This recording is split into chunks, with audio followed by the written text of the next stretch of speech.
Yeehaw! Kia ora and welcome to Tarmac. I'm Dave. I'm Matthew, and as you can see here, we're not even exceeding the payload, nowhere near of this truck, because this massive thing is the new Chevrolet Silverado ZR2. That's right, for the first time ever, the Chevrolet band has actually brought their ZR2 to the Silverado. Come, let's take a long look around this. So as I said, the ZR2, actually this is the first time that the ZR2 has actually been put into the Silverado as a nameplate. And the ZR2 is actually decades old, so it's actually quite a big thing, and it signifies the fact that this is, you know, as good actually out on the road as it is out on the trail. And speaking of trail, actually this is now replacing the Trail Boss, so it is now the off-road, or a very, very competent off-road big size truck. And it is big. We'll get to the dimensions in a minute. But looking around the front here, you've got a lovely raised bonnet. As you can see, everything's raised. I've actually jumping up. And also got this nice power scoop across the top. The lights themselves, LEDs, and also look at the DRLs. They can change when you're indicating, which is very cool. The bow tie brand here is now actually a flow tie. So this is actually very clever. Opens up and closes, makes sure that there's air going in and not going in whenever needed. And what they've done under the front here is given some aluminium scoop to make sure there's plenty of protection under here, and also made the sort of front a little bit narrower, so the approach angle is now even better, so it's now 31.8. so all in all, nice looking front even though it's tall. Okay, now talk about feeling insignificant. I mean, I know my size on this planet, but this makes me know the size that I am on a roadside. Look, dimensionally, it's massive. Just under six meters in length, and 2 meters high and 2 meters wide. So I could probably match it on the width, but the height, look at it, it's terrifying. ZR2 badging, which is cool. The feet here, look at that, 33 inches of just pure rubber that's really built for the mud and off-road stuff. So, but actually is surprisingly good on-road. And behind here are the very, very special DSSVs, which are dynamic suspension spool valves, which are 40 mils, and what they do is they absorb all the rumps and bumps and stuff going along and give you a really nice ride regardless of what you're traveling over. So very cool. Looking down, the color itself, they're calling it glacier blue. I thought glaciers were white, but doesn't matter about that. Lovely contrasting black. These side steps, which I actually need to get in, and there's a good door handle up here, which is really helpful. And actually, look at these sports bars around the back for the bed, and the bed is really awesome. We'll get to that again in a moment, but look at this. I can't. The other thing is the wheelbase, 3.75 meters or something like that. So again, huge amount of space. And actually, when you get inside, it's very much like an EV. There's a flat bottom, but that's about the only thing that makes it like an EV. Anyway, let's look around the rear if I can finally get there. Okay, first thing I'll point out, tow bar here, which, I mean, the big thing about this truck is it will tow massive amounts. So it weighs 2.5 tons and it will tow 4.2 tons. So anything you need to be just picked up and dragged away, this is it. So you really have big truck, big toys, awesome. The lights themselves back here are LEDs, and you'll be able to see, hopefully if I can get them going. There you go, somewhere. There you go. So nice LEDs, nice shaped around here. And again, more of the guards or rear guards around here, which are These are all steel, so making sure they're very, I don't know, protected. The other thing, the tailgate here is like a composite, so it's very light, and that opens up to, I believe it's 5'10" in actual length. And since Matthew says that he's normally 6 foot, this is an absolute measuring device to prove that he's actually 5'10". You heard that here first. Anyway, let's head under that big bonnet. Hopefully you can see me, because I'm actually on tiptoes back here. But anyway, under this composite bonnet, so it's nice and light, is a 6.2 litre V8 Ecotech 3 system. I don't really think Eco really comes into the matter here, but there you go. What it is mated to a 10-speed automatic gearbox, and what that gives you is 313 kilowatts of power and 624 newton meters of torque. So huge amounts of power and torque. Lovely. It's set slightly back, so it gives you sort of, I don't know, I wouldn't call it mid-engine, but it's certainly it offers less weight to over the front of the wheels. But there you go. And in terms of 0 to 100, 6.2 seconds, which is actually matches the 6.2, which is pretty good, although it does feel a little bit sluggish, but then it is carrying a lot of weight, especially when I'm inside. And again, when we talk about Eco, it's around about, well, they're saying 12.2 litres per 100 kilometres. I've really got around about the sort of 18 to 20, so not quite got there yet, but there you go.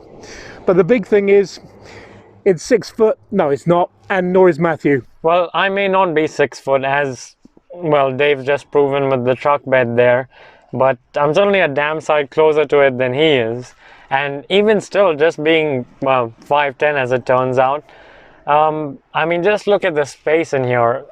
Headroom above me, well, firstly I've raised the seat up so I can see over the edge of the bonnet, or at least the bonnet. And even still, look, I can put more, 2 hands and then some in terms of headroom. Space is just crazy. Between me and the passenger, there's pretty much arm's length of distance for me. And even in front here, there's just so much of space in the cab, and it gets even crazier at the back there, as I'll get Harry to demonstrate in a little bit. But that feeling of space isn't just, well, in the seating and sort of general layout.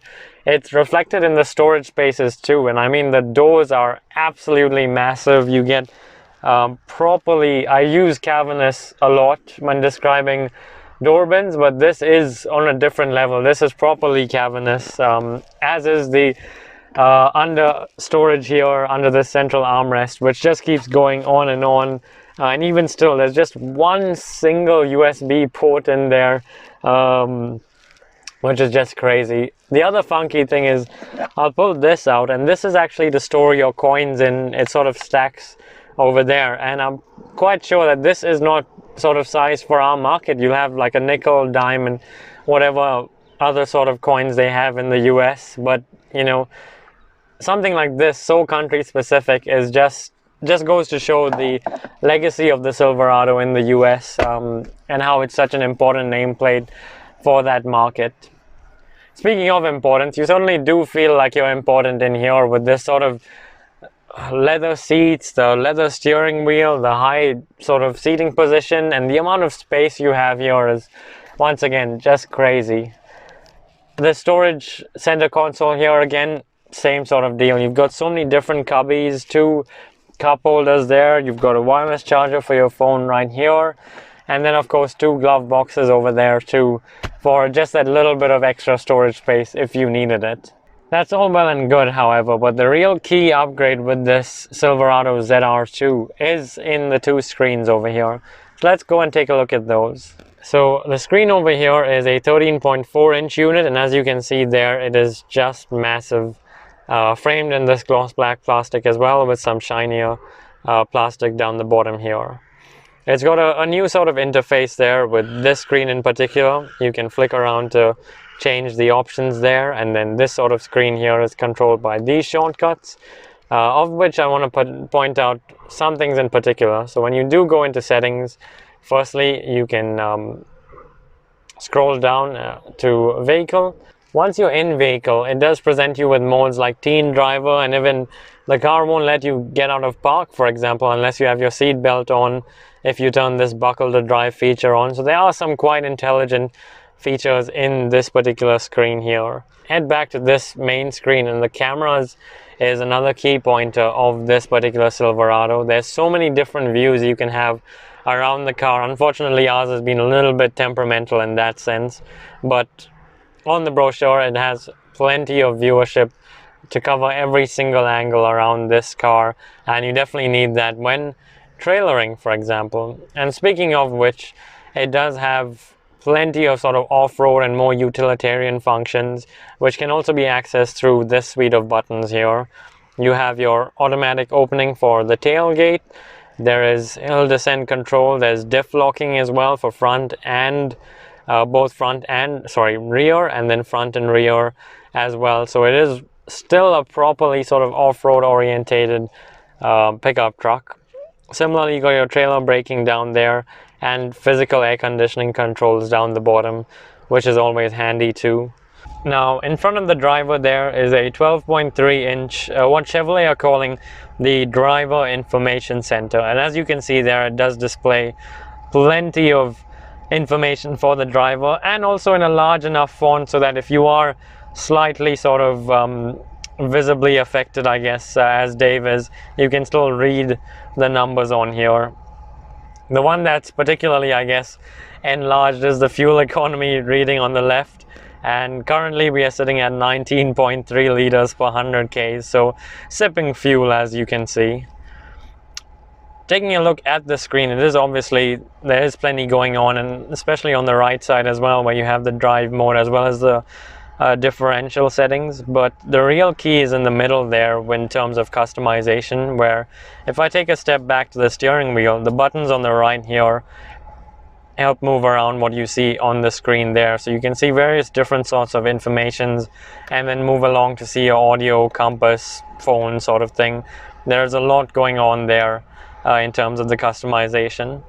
On the left side, you have your settings for your adaptive cruise, as well as your steering wheel heating and your forward collision warning. And you also get 2 paddle shifters here to access that 10-speed automatic gearbox, as well as actually buttons on the back of the 2 paddle shifters to adjust the volume and the track or the audio sort of input. So there is a lot of buttons on this sort of driver interface here. And as the only member of the team that is actually over 6 foot, I was tasked with covering the rear of the ZR2. And while there is a normal amount of headroom, what's crazy here is how much leg room that is. I can literally cross my legs in here and still be quite comfortable. It's really that big. There's plenty of stuff to go around in here. For starters, there is the flat floor that Dave just mentioned, but there's also cubbies behind each of the backrests for the 2 occupants. And of course, as most utes will do, you can flip the part where you sit, and then not only do you get a lot of storage underneath, but you also pretty much have a single bed in here that you could even use for a camping trip. And then just in case you want to bring a little bit more air in, the back window also slides to the side, which makes it even more of a versatile kind of truck. So really, really cool.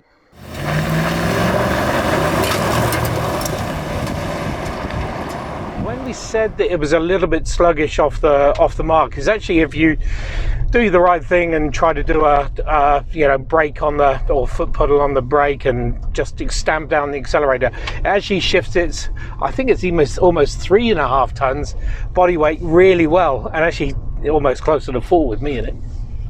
That's correct. Gross vehicle mass of 3.3 tons means this thing is as heavy as it is large, I think, but that 6.2 liter Ecotec engine, Ecotec 3 V8 engine makes light work of moving this thing, and of course the Ecotec is just inserted there just to at least, I guess, lighten your carbon footprint, at least psychologically rather than actually. Well, we're on this unkempt road, or this unsealed road, which we're just about to come off now. Just want to point out those dampers. They're just really, really good. They just absorb everything under the ground, on every hole, every uneven surface, and just make this big truck ride so nicely. It's really impressive. It's probably one of the big highlights of this vehicle, and there are actually many, really. That's correct. And the other highlight, of course, is the very size of it. I mean, you will see that we are sort of just about in camera frame here and quite far away from the camera itself, but that's not an optical illusion or something like that. It is physically a representation of the sort of distances in the cabin. And I use the word distances because that truly is, you know, they're measuring sort of shoulder room and head room and stuff like that in meters as opposed to, you know, millimeters or centimeters. So that just tells you the dimensions of the cabin here. I mean, dimensions are the big thing, absolutely. And I mean, I'm quite happy that I'm a fair distance away from Matthew, believe me, because he's under 6 foot, as we know. But the big thing is the fact of it is probably too big for New Zealand roads. I mean, coming around these sort of tighter roads, I mean, it is built for America and all their big highways and things like that. However, it's surprisingly manageable around town. Well, not downtown, but certainly on the roads in the suburbs that I live, and also out on the bigger highways. So it is a bit difficult to park, admittedly, especially with this camera not working at the moment. But I don't know, that's feeling of superiority once you're inside, obviously inferiority when I'm on the outside. And well, make no mistake, it's no hatchback, of course, but at the same time, it really does surprise in the way it maneuvers and handles and all of that. But while it may not be a hatchback in size or a regular car, it does certainly offer the creature comforts of a regular car, if you could call it that. The front passenger seat and driver seat are 10-way electronically adjustable. You get ventilated seats, heated seats, as well as specifically seat heating for just the backrest too. So it's 2 different options in terms of what you want heated. There's heated seats for the rear as well. And I mean, it's got, you know, dual zone air conditioning. It's got a infotainment screen that, you know, works, displays lots of different camera angles when that does work. And I mean, yeah, it's even got steering wheel heating, so it's really well covered from all of those creature comforts. Visibility all around is massive, of course, because you can see my house from here. You really, wherever you are, you can see my house from here. Plenty of window space. You can even open that back little slot back there by the top here, and you can allow whatever. I mean, probably do a drive-through back there if somebody's in the back. And just how easy it is. I mean, the back seat themselves, once you raise those back seats up, I've equated it probably to the size of a single bed back there, so I could actually use this as a camper van, which is just awesome. And then, you know, lay out and see the stars in the actual bed at the back. So the versatility of this thing is massive. Not to mention the fact that putting Dave in the truck bed would be like, you know, I don't know, a massive front room or something. Actually, right, I could get my TV in there. The other thing is also how capable this is off-road, and that is the big thing for this. Unfortunately, we're not going to go off-road apart from this uneven road surface down here, but I'm led to believe or told that it's just so good. And you've got obviously your lockable front and rear diffs, you've got your 2 front side things, I don't know, whatever off-road people things do. And what Dave is trying to say is that there's also an enhanced 2-speed transfer case as well. And I mean, the list of off-road goodies keeps going on and on. I have the spec sheet here, and just take a look at the amount of stuff on there. There is plenty. And I've got to say, it's not just sort of the technicalities and things. This also comes with, as Dave has pointed out, 33 inches of Goodyear Wrangler rubber, and those are off-road tires, very much so. And I mean, we've been driving this on highways, on the road, and it doesn't, you know, at least not from the interior, but you can't hear those sort of, you know, rumblings and lots of noises that off-road tires usually create on the road, where you can hear them coming from a mile away. It doesn't do that. It feels much more civilized, and certainly on the inside, there's none of that sort of tire noise coming through. It's just incredible. Yeah, and the other noise that's not quite there is the V8. I think it's slightly subdued. I would have preferred like a, I don't know, a hole in the exhaust when you can find it, just to make plenty of, or let your neighbours know you've got a hefty V8 under the bonnet. There may be no sport mode, but there are two different types of off-road modes as well as the normal mode that you can flick through just with the flick of a switch actually on the driver's side there, making it really easy to access and, you know, go from a normal road into the dirt or snow or whatever. It is really that sort of all-weather truck, if you like.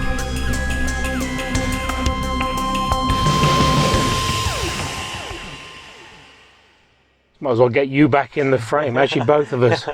So there you have it, the new Silverado ZR2, all-wheel drive, all funky, all just massive, and planet towing, planet dirt burning, but also just such a monstrous truck. It's all things for everybody and then some. Absolutely. I mean, it's just so capable, and size-wise, of course, there's nothing really on the road that can compete with this. So there you go. It is the big Chevy, and you can't miss that flow tie on the front. Love it. Thanks for watching. Make sure you subscribe and it joined us, and see you on the next one. See ya.